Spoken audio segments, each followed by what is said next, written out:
Without further ado, everybody, we are going to jump right into things. We have Denise Talboy here with us this morning. Denise, I always say, wears all the hats. She and her team are absolute rock stars, and they really do a fantastic job connecting with us and making really our partnerships around the world so real and tangible. And Denise, I want to pass it off to you. Who do we have today? What are we going to learn about? I am thrilled to introduce our partner broker in Toronto, Lisa Pericini from Bosley Real Estate. Um, everything global, right? So we talk about everything global here at Kai's, and I hope everybody was having a great weekend like me watching the World Cup. I hope. Congratulations, Canada, you didn't lose. You? uh, so I want to introduce Lisa. Lisa is very near and dear to me. We shared a panel at conference discussing global referrals, and she did an amazing job. And I thought it'd be a great time to bring her in to talk about Toronto and all the areas she covers, and an update on her market. Lisa, take it away. Hi, everybody. Thank you so much, Denise and Stephen, for inviting me. Denise, it was an absolute pleasure to sit with you on the panel, my first panel at Leading RE, and I have to say, being with you made it a whole lot easier. So I thank you. Yeah. And can everybody hear me okay? Any kind of echo happening, or is it all good? All good. Okay. So as Denise mentioned, I'm with Bosley Real Estate in Toronto, Canada, fellow members of Leading RE. I've been with the company now for dare say approximately 22 years in different capacities. Started as an agent and went into got my brokers, and then I've made my way into handling all of the referrals coming in from our Leading RE partners. So it's a great position. I've been doing this now for 4 years. A little bit about Bosley itself. Stephen, if you would like to go to the next slide. Okay, we're founded in 1928. We are a 100% family-owned company. That's Kristen Bosley, who is our now president and broker of record in the center of the picture. Her father, Tom Bosley, and her mom, late mom, Ann Bosley, there. So 100% family-owned, as I said. We started off in Toronto, but our service area has expanded. So we do all of Toronto. We do the Greater Toronto area. We've got an office in Southern Georgian Bay, Niagara region, the Northumberland region, and we've recently acquired Trillium West. So now we're also over in the Waterloo region as well, and Guelph. So we're covering a large area currently. Approximately 300 odd agents, something like that, and a really great family company. We can speak to anybody, which is great. I can contact Tom, Kristen. It's fantastic. I'll have you go to the next slide. So when we're talking about, I'm sorry, I can't see because of the chat my whole slide, but I'll talk really quickly. You probably know that unfortunately we've had a foreign buyer ban federally in Canada for the last number of years. This is supposed to come to an end in January 2027, fingers crossed. It was supposed to end a couple of years ago and they extended it. So we're hopeful that it will now come to an end. And it was a ban on residential properties for non-Canadians. It doesn't apply to larger buildings. It doesn't apply to commercial. Any building with four or more dwellings, it doesn't apply to. Or if you're outside of the census metropolitan area, it wouldn't apply. But of course, that's not our market area. So for all of the areas that we cover, this foreign, buyer ban has been in effect. I'll have you go to the next slide for me, please. Sure thing, Lisa. And if you're having any trouble seeing the chat or seeing your slide because of the chat, you may be able to click on it and just drag it out of the way, and that might do the trick. Oh, perfect. Thank you. You So the foreign buyer ban has certain exemptions, and who it does apply to, it applies to anybody that's not a Canadian citizen or a permanent resident of Canada. It does not apply to Canadian citizens, permanent residents of Canada, or people that are registered under the Indian Act. It also applies to corporations if they are 10% or more foreign ownership. It would apply to that. It would apply to a corporation that is formed under Canada or provincial law and is listed on the stock exchange in Canada. So any ownership greater than 10%, that's a foreign ownership, this ban would apply to. Okay. And if you're not a permanent resident, if you're not a Canadian citizen. And again, residential properties. I'll have you go to the next slide for me. Okay. How things work in Ontario as well as in Canada, we have consumer protection legislation, which is really great. It's been in place for a number of years. It was originally called the Business Real Estate Business and Brokers Act. Recently, we've had that updated and it's been changed to the Trust in Real Estate Services Act. And so that's governing our code of conduct and it allows for greater transparency for the consumer moving forward in all sorts of client representation agreements, what we can and cannot do, what's covered, what's not. So it's full disclosure for consumers, very thorough and a strong governing body that's taking things very seriously. So we continue to act in a professional manner in our representation of clients. Buyer representation and seller representation is commonplace. And actually, we've had buyer representation in place since 2002. So it's not something new to us. It's been around since I started in real estate. I started off with the buyer representation agreements on the ground. So we're very familiar with all of that. I'll have you go to the next slide for me. Commissions. Okay. So we do, as I mentioned, have client representation agreements for both sellers and buyers, and they have, agreed upon commission fees or brokerage fees, as we like to call them. In the event that a listing agreement wouldn't provide for a cooperating brokered commission, the buyer would be responsible to pay for the fee that would be disclosed upfront. But that would also be the fee that they had agreed to within their buyer representation agreement in the very beginning of the search. But what I will say is that common in our marketplace, though, very common in our marketplace and very dominant, is that the compensation is coming still from the listing brokerage and the seller paying it. So it's often that's how we have it. Not often that the buyer would be paying the fee themselves. It's very much still, even though we have multiple forms of compensation, clear cooperation between our brokerages because of our MLS system is very dominant in our marketplace. Okay, next slide. So taxes, lots of taxes when it comes to purchasing real estate in Ontario. We do have what's called the land transfer tax, and that's something that's due on closing. It is on a graduated basis, purchase price wise. So, for example, on $1 million home in Toronto itself, your land transfer tax is going to be approximately $32,000. If you were to have a $2 million home, you're looking at $72,000 approximately, and a $3 million home, you would have just shy of or just over $120,000 in land transfer tax that would be payable and due on closing. This is not a tax that could be rolled into a mortgage and financed. It is a tax just that you pay on close straight to the government. So thanks very much to the government for that. But that's something that we've become very accustomed to. I will say too, it's in Toronto, the numbers that I've been quoting have been for the city of Toronto. And if you're outside of the city of Toronto proper in other regions, it would only be one tax. So you could half that. We have a provincial land transfer tax and we have a Toronto land transfer tax. So within the city of Toronto, that's what those numbers were. And it's significant. You move a little bit further north or you move outside of the city itself, then you're paying, instead of say 32, it would be 16,000 in land transfer tax on $1 million property.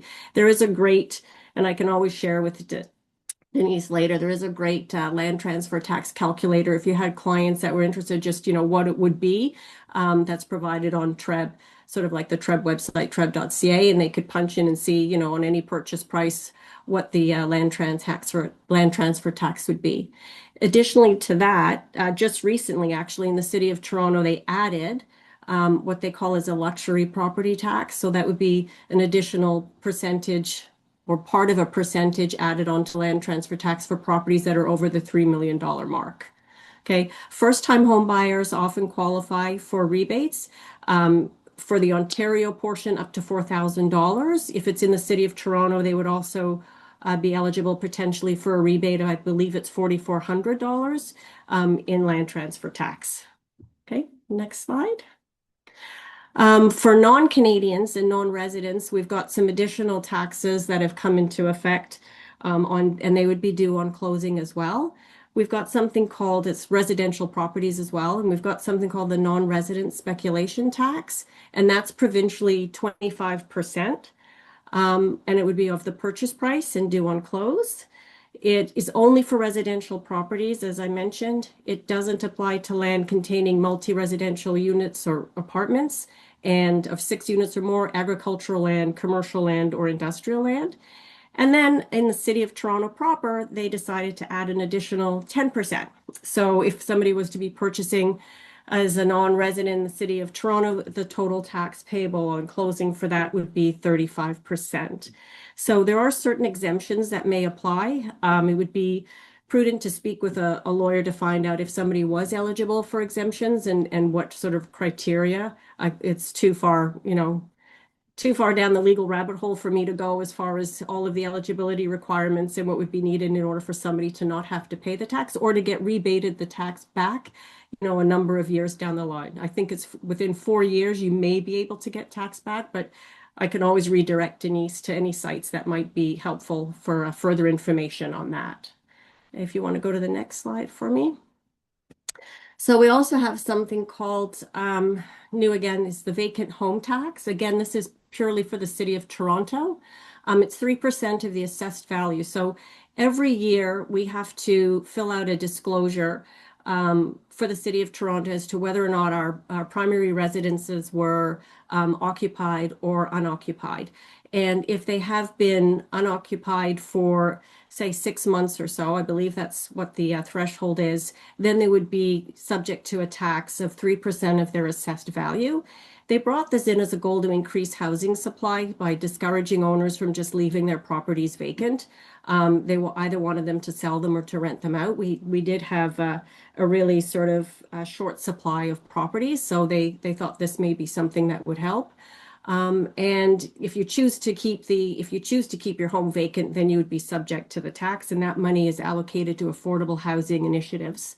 So as I said, every year, I believe it's in April, we have to do a disclosure. And there are certain exemptions as well for this.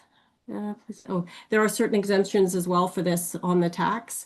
Maybe if if it's an estate would be one example, or if somebody was in the hospital or they're doing major renovations, something of that nature, or their work, lots of different situations. But if it is vacant, there is the tax. Okay, and again, for residential. I did this sort of breakdown of average property price by category. This would be as of sort of for May 2026. So if we look at the city of Toronto, we're looking at just over 1.6 million for a detached house as being the average.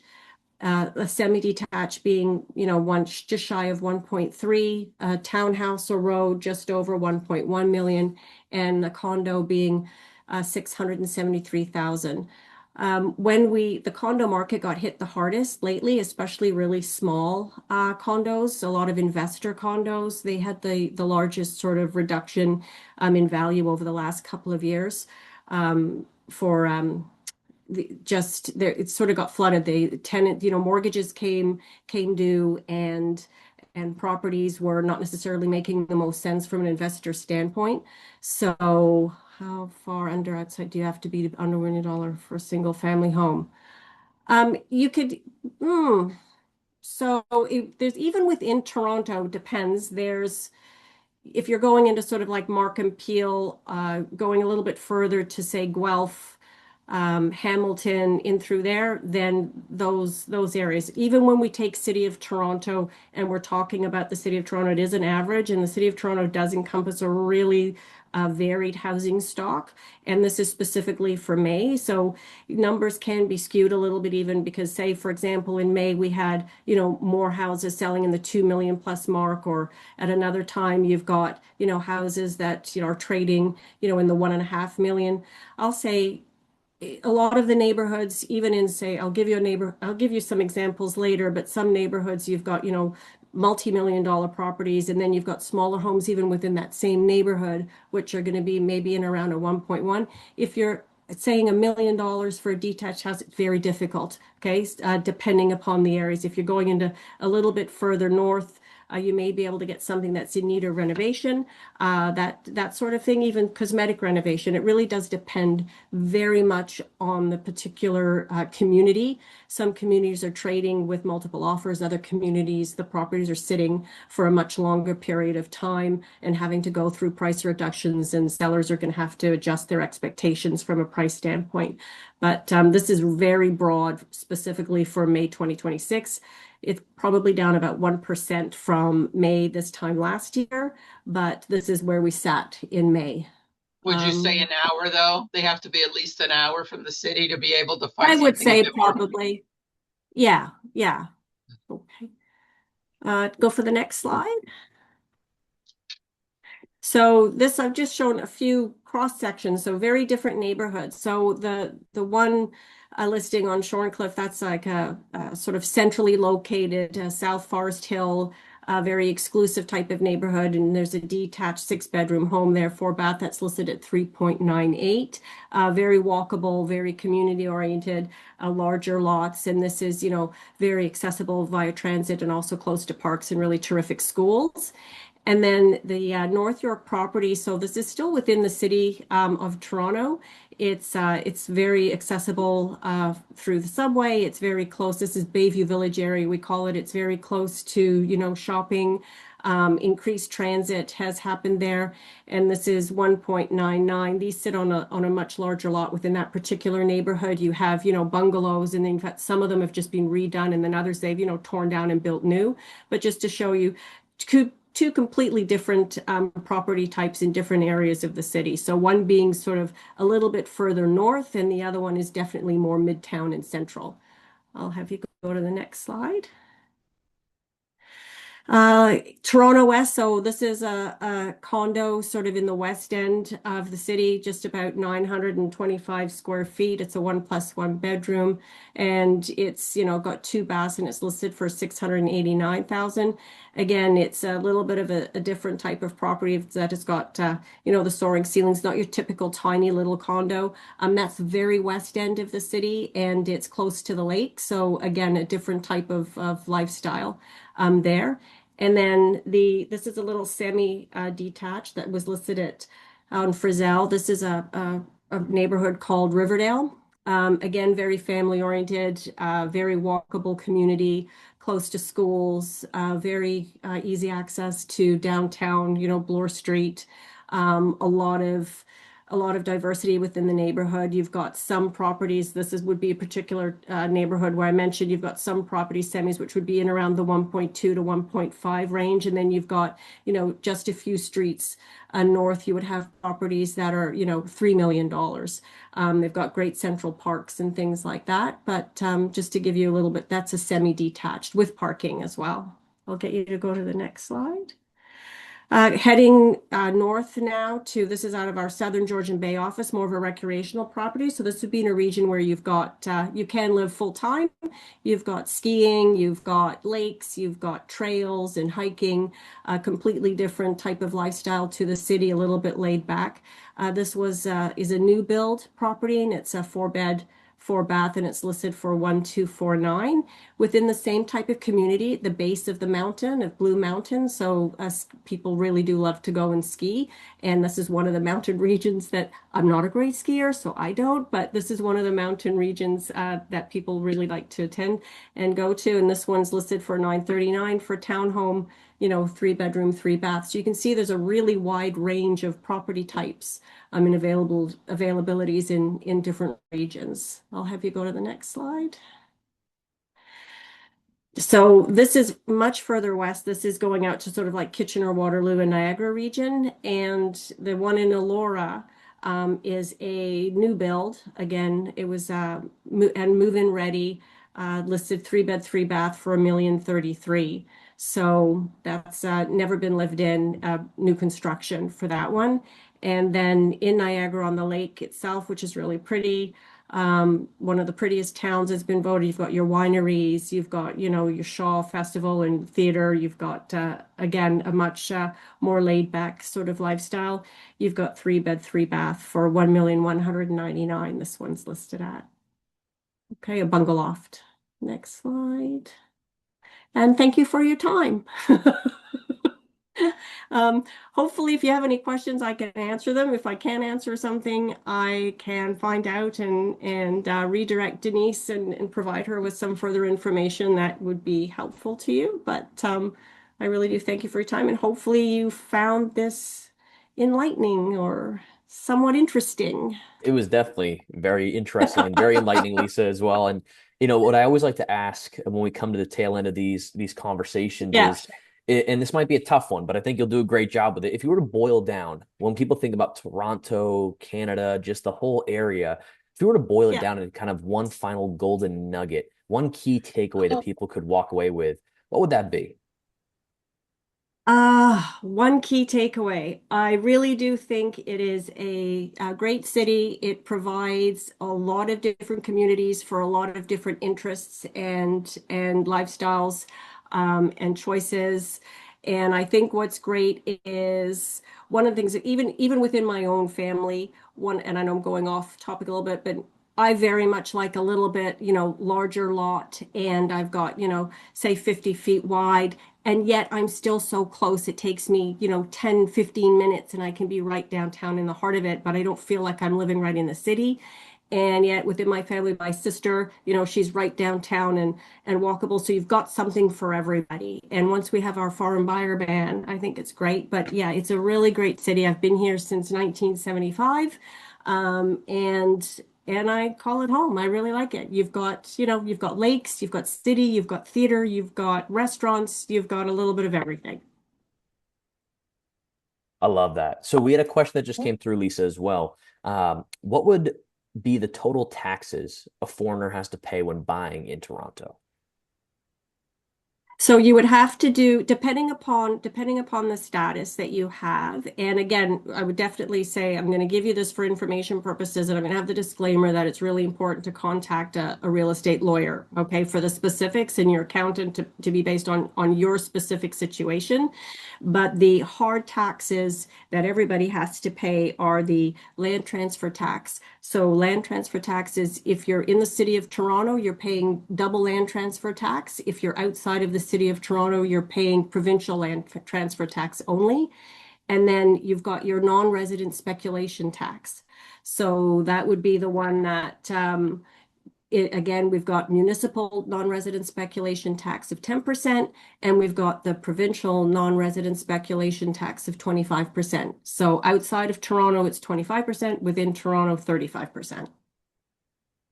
Okay, but depending upon circumstance and specific situation, I say you absolutely have to consult a lawyer to make sure that, if you do meet the eligibility requirements, they'll be able to tell you exactly what those are.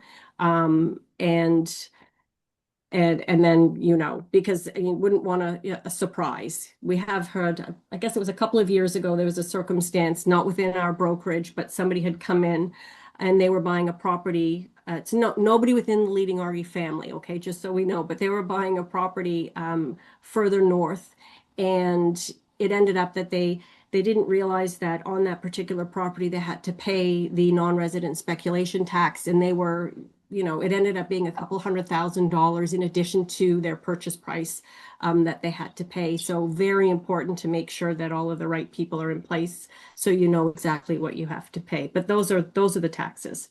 Yeah, that's a great overview and a really great point there. Someone in the chat as well said it's close to the Shakespeare Festival. So don't know your thoughts on So that. so It if is, Niagara on the Lake, you'll have a lot of I guess it's about an hour and a half probably it's to not get to bad. Niagara on the Lake from Toronto driving. And it's the best Shakespeare festival Yeah. outside of England. It's wonderful. Wow. Yeah. I've been there 3 times. Wonderful time. Just Oh. Wow. fantastic. Love to hear that, Don. That's awesome. Mhm. Thank you for adding that in. Now, Denise, I know that you had a question as well, so I want to make sure you have a chance to ask that. Lisa, where are you originally from? South Africa. Are you? I don't think I Yes, knew I that. And that question brings me to, I think Toronto throughout the years has become a very global city. Yes. And I see the prices. So I would imagine, are there corporations moving people in?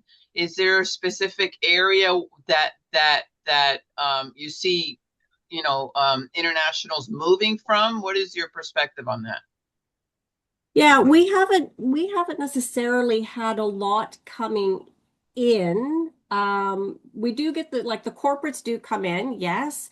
It would be ones that I know of predominantly from the US that I would know of. There's a couple that have come from England, but I don't have a lot of corporate relocations Interesting. coming through. Yeah, at this time. Yeah.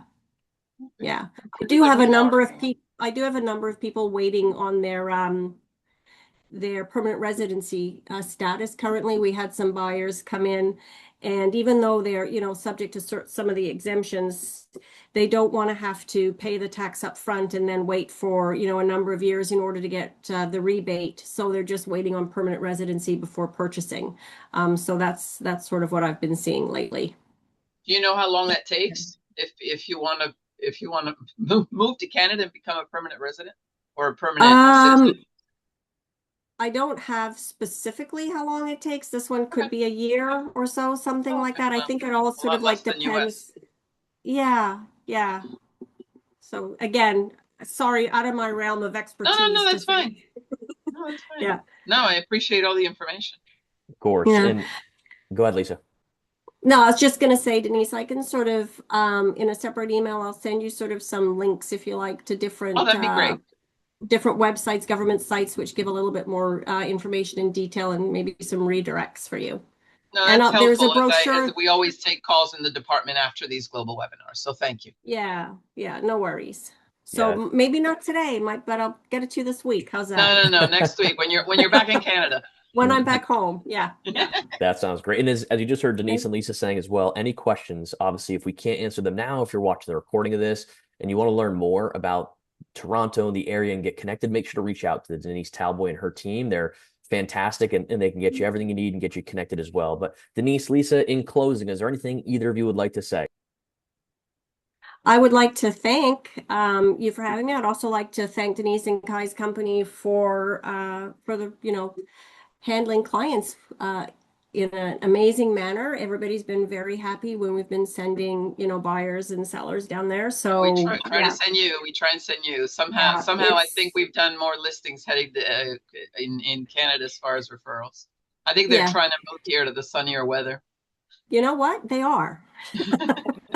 Some of them are, definitely. Yeah. Yeah. So we like to get our associates to make sure that they're talking about, they learn about other markets, although you're the experts. So when we send a listing referral as an outgoing referral, we know it's going to be in good hands. But we appreciate your time, Lisa. We really do. Knowing that you're not sitting at your desk, you did this anyway. Yeah.